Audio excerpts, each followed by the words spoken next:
everybody, it's Christina Holloway here. Welcome back to my channel. Today, we're diving into something every leader faces at some point: how to challenge the status quo while communicating like a true leader. If you're in a management role or working toward one, knowing when and how to speak up can set you apart. It's not just about identifying the problems, it's about confidently sharing your solutions in a way that makes people listen. In this video, we'll talk about how to spot the need for change, how to frame your message, and what you can do to speak up effectively without hesitation. Also, this year, I'm sharing 12 leadership metrics that will help you succeed in your career. This is pretty much a full framework for how to develop your skills to build your career. This month, we're talking about leading change. You can catch up on all of the videos in the playlists on my YouTube channel. Everything is linked below in the description. Make sure to check it out. Real quick, if you enjoy this content and want to learn more about how to make power moves in your career, make sure to follow my channel and hit the notification bell so you never miss a video from me. All right, so let's get started. First, let's start with how to spot those moments where the status quo just isn't cutting it anymore. In fast-paced industries like tech and life sciences, you might be facing outdated workflows or inefficient systems that hold the team back. Maybe the software isn't up to par, or the processes you rely on are just too slow. These are all signs that something needs to change. Leaders don't wait for others to notice these problems. They actively seek them out. And that's where you start to make your mark. Now, once you've identified where change is needed, it's time to communicate that effectively. This is where leadership really shines. I want to share a story with you about one of my clients who faced similar challenge in her role in information security. She was in charge of a critical area of a security project. At the same time, her peer, someone who often suggested the opposite of what she recommended, was given a significant role in the same project. This peer constantly undermined her while failing to deliver on his own responsibilities. So you know where this is going. And every time she explained that his updates had not been tested and were questionable at best, he always blamed her for his screw-ups. Well, if she hadn't insisted on so much testing, we'd be ahead by now. No, you wouldn't. His solutions didn't even work on the back-end environment where they could be tested before they went live. And his mistakes were bad.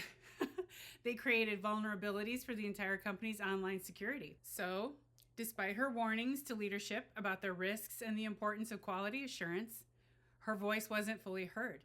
It all came to a head during a status update meeting where they wanted him to give a full update on the progress he was making with his system. She figured, oh yeah, this is where he's going to have to face accountability. They're going to ask him detailed questions about his system that he can't answer. And ultimately, she'd be proven right. Do you know what happened? You know what happened. He didn't show up to that meeting at the last minute and claiming he was too sick to attend and that he had burnout from the aggressive pace of the project, which of course wasn't his fault. It's amazing because it actually happened. Of course, shortly after that, he was removed from the project, and the biggest problem with all of it was that one of the executives on the leadership team had recommended him. And that's the unfortunate part, because this executive just kept giving him more chances. Don't fall for that.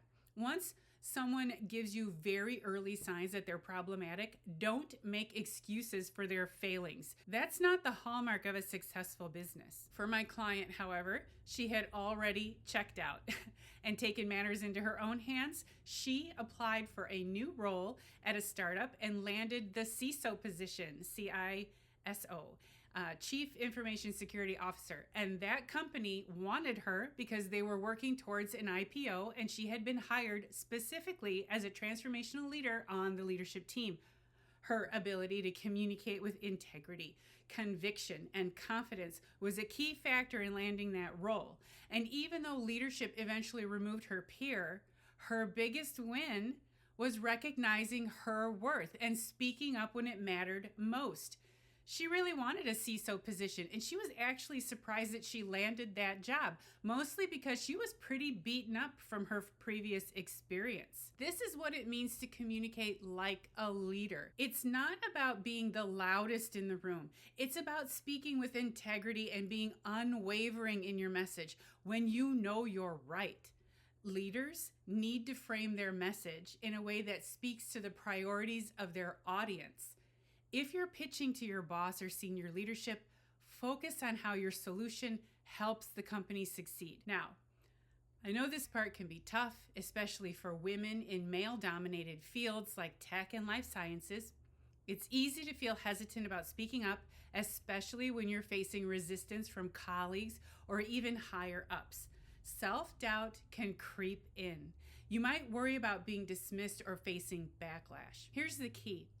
Building confidence comes from being prepared and believing in the value of what you're saying.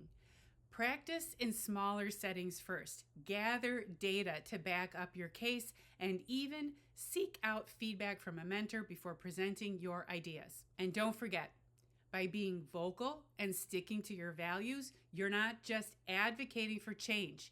You're showing leadership that they can trust you to deliver solutions that matter. One thing I always tell my clients is don't be afraid to ask for feedback from a trusted colleague before you pitch your idea. It gives you a chance to refine your message and gain confidence. So, what can you do right now to start challenging the status quo? Here are a few quick actions you can take. First, prepare a short elevator pitch on a problem you've noticed, something you think needs to change. Second, schedule a meeting with a colleague or mentor to test your messaging and get feedback. Third, start small by bringing up minor issues during team meetings. Once you've built confidence in speaking up, you'll be ready to address bigger challenges. All right, so that's it for my video on challenging the status quo. It's a quick guide to spotting the need for change and communicating like a leader to make it happen. Remember, leadership is about taking action and making things better, not just going with the flow. If you have examples of how you've pushed for change at work with success, let me know in the comments below. I would love to hear about them. And if you enjoyed watching this video and you found it helpful, please make sure to give it a big thumbs up by hitting that like button, and make sure you're subscribed to my channel so you never miss another video from me. Make sure to check out my last video on how to use influence with even the most difficult colleagues. Thank you for watching, and I'll see you in the next video. Bye.